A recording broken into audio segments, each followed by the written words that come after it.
வணக்கம். இது தமிழ்லங்கா செய்திகள். முதலில் தலைப்புச் செய்திகள்.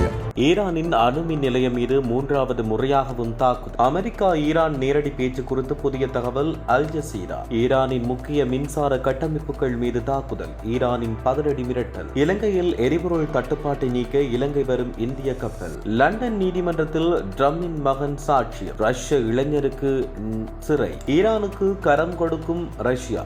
ஹார்முஸ் நீரிணையை திறக்க புதிய சர்வதேச திட்டம். ட்ரம்பை திட்டமிட்டு ஏமாற்றிய நெதன்யாகுவின் சூழ்ச்சிமன். ஈரான் விவகாரத்தில் கொந்தளிக்கும் அமெரிக்கா. ஹார்முஸ் நெருக்கடியால் உலகின் மிக மோசமாக பாதிக்கப்பட்ட நாடாக மாறிய இலங்கை. லண்டனை குறிவைக்கும் ஈரான், மேலும் பதற்றத்தை அதிகரிக்கும் அமெரிக்கா. அடுத்து கியூபா தான் ட்ரம்ப் வைத்த அடுத்த நகர்வு. துறைமுக கட்டுப்பாட்டு மோதல். பனாமா கொடி ஏந்திய கப்பல்களை சிறைப்பிடிக்கும் சீனா. ஈரானின் பசஹர்ஸ் அணுமின் நிலையம் மூன்றாவது முறையாக தாக்கப்பட்டதாக ஈரான் அணுசக்தி அமைப்பு தெரிவித்துள்ளது. ஆனால் இதுவரை அந்த நிலையத்தில் எந்த ஒரு பொருட்சேதமோ உயிர்ச்சேதமோ ஏற்படவில்லை என அந்த அமைப்பு கூறியுள்ளது. மின் உற்பத்தி நிலையத்தின் நிலை இயல்பாக உள்ளதென்றும் தெரிவிக்கப்பட்டுள்ளது. அணுமின் நிலையம் பெருமளவு அணுப்பொருட்களுடன் இயங்கி வருகிறது. மேலும் எந்த நிலையத்திற்கு ஏற்படும் சேதம் அணுப்பேரழிவுக்கு வழிவகுக்கும் என சர்வதேச ஊடகங்கள் செய்தி வெளியிட்டுள்ளன. இந்த வாரத்துக்குள் ஈரானுடன் நேரடி பேச்சுவார்த்தை நடைபெறும் என்று அமெரிக்கா அறிவித்துள்ளது. இது தொடர்பான எதிர்பார்ப்பை அமெரிக்காவின் மத்திய கிழக்கு நாடுகளுக்கான சிறப்பு தூதுவர் ஸ்டீவ் விட்காப் வெளியிட்டார். ஈரானுடனான மோதலை முடிவுக்கு கொண்டு வருவதற்காக அமெரிக்கா 15 அம்சம் கொண்ட அமைதி திட்டத்தை முன்வைத்துள்ளது. பாகிஸ்தான் அரசாங்கத்தின் மத்தியஸ்தம் மூலம் இந்த திட்டம் ஈரானிடம் ஒப்படைக்கப்பட்டுள்ளதாகவும் இதற்கு ஈரான் விரைவில் பதிலளிக்கும் என அமெரிக்கா எதிர்பார்ப்பதாகவும் தெரிவிக்கப்பட்டுள்ளது.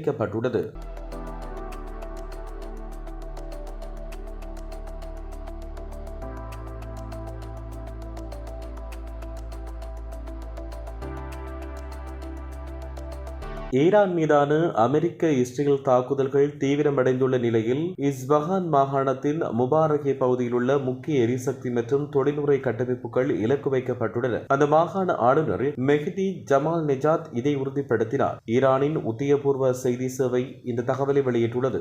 இஸ்பஹான் மாகாணத்தின் பல்வேறு பகுதிகளில் மேற்கொள்ளப்பட்ட இந்த தாக்குதலில் இதுவரை 25 தொழிலாளர்கள் கொல்லப்பட்டுள்ளதாக தெரிவிக்கப்படுகிறது. மத்திய கிழக்கில் நிலவுகின்ற போர் சூழலால் ஏற்பட்டுள்ள எரிபொருள் நெருக்கடியை தணிப்பதற்கு இந்தியாவிலிருந்து 38,000 மெட்ரிக் டன் எரிபொருள் அடங்கிய கப்பல் ஒன்று இன்று கொழும்பை வந்தடைய உள்ளது. இலங்கை மற்றும் இந்திய தலைவர்களுக்கிடையில் இடம்பெற்ற உயர்மட்ட பேச்சுவார்த்தையை தொடர்ந்து இந்த அவசர உதவி வழங்கப்படுகிறது. இந்த கப்பலில் 20,000 மெட்ரிக் டன் டீசல் மற்றும் 18,000 மெட்ரிக் டன் பெட்ரோல் அடங்கியுள்ளதாக தெரிய வருகிறது.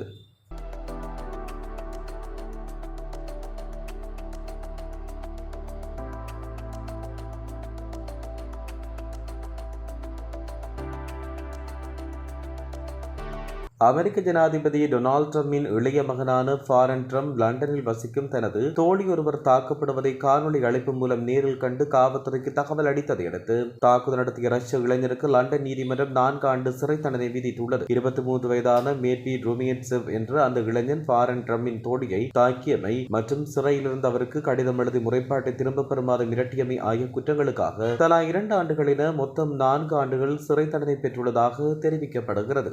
ஈரான் மீதான அமெரிக்க இஸ்ரேல் தாக்குதல்களால் ஏற்பட்ட போர் சூழலை ராஜதந்திர ரீதியில் கையாள்வது குறித்து ரஷ்ய வெளியுறவு அமைச்சர் செர்ஜி லாவ்ரோவ் மற்றும் ஈரானிய வெளியுறவு அமைச்சர் அப்பாஸ் அராக்சி ஆகியோர் நேற்று விரிவான ஆலோசனைகளை நடத்தியிருந்தனர். அமெரிக்க இஸ்ரேலிய ஆக்கிரமிப்பால் ஏற்பட்டுள்ள இந்த மிக நெருக்கமான காலகட்டத்தில் ராணுவ அரசியல் நெருக்கடியை சர்வதேச சட்டத்தின் அடிப்படையில் தீர்ப்பது குறித்து இரு அமைச்சர்களும் விவாதித்ததாக ரஷ்ய வெளியுறவு அமைச்சகம் தெரிவித்துள்ளது. இந்த பேச்சுவார்த்தையின் பொழுது ஈரானுக்கு ரஷ்யா வழங்கிய சமீபத்திய மனிதாபிமான உதவிகள் குறித்து லாவ்ரோவ் விளக்கம் அளித்துள்ளதாக தெரிய வருகிறது.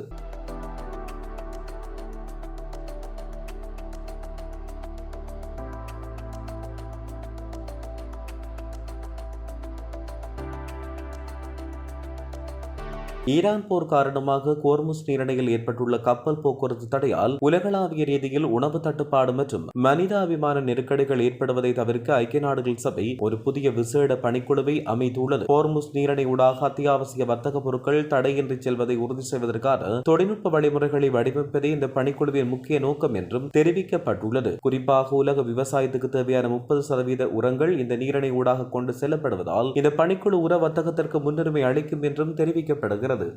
அமெரிக்க துணை ஜனாதிபதி ஜே.டி. வான்ஸ் மற்றும் இஸ்ரேலிய பிரதமர் பெஞ்சமின் நெதன்யாகு ஆகியோருக்கிடையில் அண்மையில் நடந்த தொலைபேசி உரையாடல் பெரும் பரபரப்பை ஏற்படுத்தியுள்ளது. ஈரான் போர் தொடர்பில் நெதன்யாகு முன்வைத்த மிகையான எதிர்பார்ப்புகளை வான்ஸ் கடுமையாக சாடியதாக சர்வதேச தளம் ஒன்று செய்தி வெளியிட்டுள்ளது. ஈரானில் ஆட்சி மாற்றம் என்பது மிகவும் எளிதானது என்றும் அது நடப்பதற்கான வாய்ப்பு அதிகம் என்றும் போருக்கு முன்னதாக நெதன்யாகு ரம்பிடம் உறுதியளித்தார். ஆனால் கள நிலவரம் அவ்வாறு இல்லாதை சுட்டிக்காட்டிய ஜே.டி. லான்ஸ்வான் நெதன்யாகுவின் இந்த விற்பனை திறனை விமர்சித்துள்ளார்.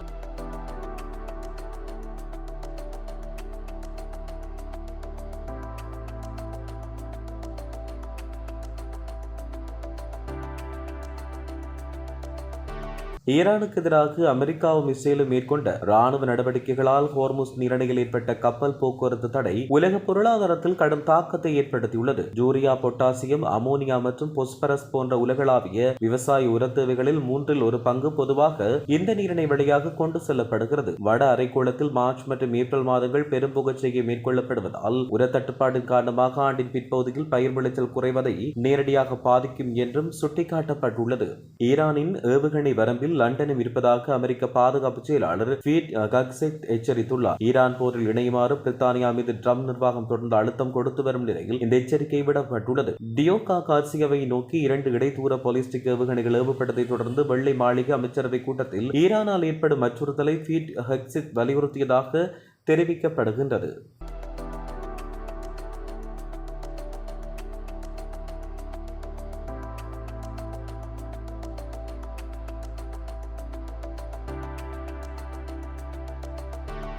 அமெரிக்க ஜனாதிபதி டொனால்டு ட்ரம்ப் மியாமியில் நடைபெற்ற முதலீட்டாளர் கருத்தரங்கொன்றில் ஆற்றிய உரையின் போது அடுத்து கியூபா தான் என்று கூறினார். அந்த உரையில் அவர் வெனிசுலா மற்றும் ஈரானில் அமெரிக்காவின் ராணுவ நடவடிக்கைகளின் வெற்றிகளையும் புகழ்ந்துரைத்தார். அந்த நாட்டை வைத்து துல்லியமாக என்ன செய்ய திட்டமிட்டுள்ளார் என்பதை ட்ரம்ப் குறிப்பிடவில்லை என்றாலும் கடுமையான பொருளாதார நெருக்கடியை சந்தித்து வரும் ஹவானாவில் உள்ள அரசாங்கம் வீழ்ச்சியின் விளிம்பில் உள்ளதாக தாம் நம்புவதாகவும் அவர் தெரிவித்துள்ளார்.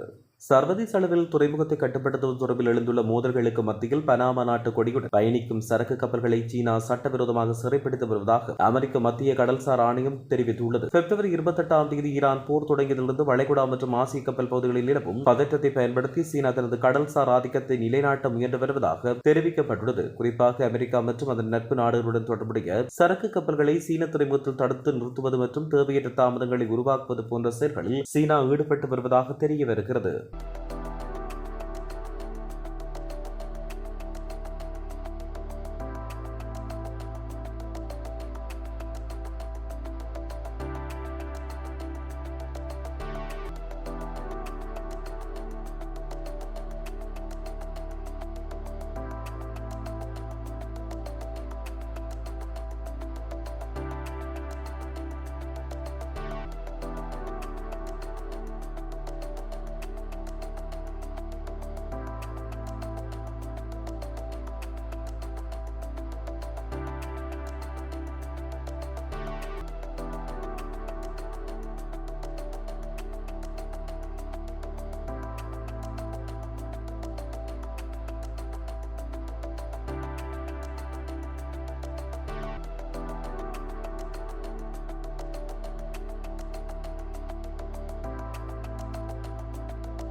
இந்த வாரத்துக்குள் ஈரானுடன் நேரடி பேச்சுவார்த்தை நடைபெறும் என்று அமெரிக்கா அறிவித்துள்ளது. இது தொடர்பான எதிர்பார்ப்பை அமெரிக்காவின் மத்திய கிழக்கு நாடுகளுக்கான சிறப்பு தூதுவர் ஸ்டீவ் விட்காப் வெளியிட்டார். ஈரானுடனான மோதலை முடிவுக்கு கொண்டு வருவதற்காக அமெரிக்கா 15 அம்சம் கொண்ட அமைதி திட்டத்தை முன்வைத்துள்ளது. பாகிஸ்தான் அரசாங்கத்தின் மத்தியஸ்தம் மூலம் இந்த திட்டம் ஈரானிடம் ஒப்படைக்கப்பட்டுள்ளதாகவும் இதற்கு ஈரான் விரைவில் பதிலளிக்கும் என அமெரிக்கா எதிர்பார்ப்பதாகவும் தெரிவிக்கப்பட்டுள்ளது. ஈரானின் பசரஸ் அணுமின் நிலையம் 3வது முறையாக தாக்கப்பட்டதாக ஈரான் அணுசக்தி அமைப்பு தெரிவித்துள்ளது. ஆனால் இதுவரை அந்த நிலையத்தில் எந்த ஒரு பொருட்சேதமோ உயிர்ச்சேதமோ ஏற்படவில்லை என அந்த அமைப்பு கூறியுள்ளது. மின் உற்பத்தி நிலையத்தின் நிலை இயல்பாக உள்ளதென்றும் தெரிவிக்கப்பட்டுள்ளது. அணுமின் நிலையம் பெருமளவு அணு பொருட்களுடன் இயங்கி வருகிறது. மேலும் இந்த நிலையத்திற்கு ஏற்படும் சேதம் அணுப்பேரழிவுக்கு வழிவகுக்கும் என சர்வதேச ஊடகங்கள் செய்தி வெளியிட்டுள்ளன. இந்த வாரத்துக்குள் ஈரானுடன் நேரடி பேச்சுவார்த்தை நடைபெறும் என்று அமெரிக்கா அறிவித்துள்ளது. இது தொடர்பான எதிர்பார்ப்பை அமெரிக்காவின் மத்திய கிழக்கு நாடுகளுக்கான சிறப்பு தூதுவர் ஸ்டீவ் விட்காப் வெளியிட்டார். ஈரானுடனான மோதலை முடிவுக்கு கொண்டு வருவதற்காக அமெரிக்கா 15 அம்சம் கொண்ட அமைதி திட்டத்தை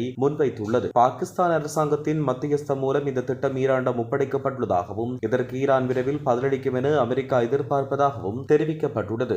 அமெரிக்க ஜனாதிபதி டொனால்டு டிரம்ப் மியாமியில் நடைபெற்ற முதலீட்டாளர் கருத்தரங்கொன்றில் ஆற்றிய உரையின் போது அடுத்து கியூபா தான் என்று கூறினார். அந்த உரையில் அவர் வெனிசுலா மற்றும் ஈரானில் அமெரிக்காவின் ராணுவ நடவடிக்கைகளின் வெற்றிகளையும் புகழ்ந்துரைத்தார். அந்த நாட்டை வைத்து துல்லியமாக என்ன செய்ய திட்டமிட்டுள்ளார் என்பதை டிரம்ப் குறிப்பிடவில்லை என்றாலும் கடுமையான பொருளாதார நெருக்கடியை சந்தித்து வரும் ஹவானாவில் உள்ள அரசாங்கம் வீழ்ச்சியின் விளிம்பில் உள்ளதாக தாம் நம்புவதாகவும் அவர் தெரிவித்துள்ளார்.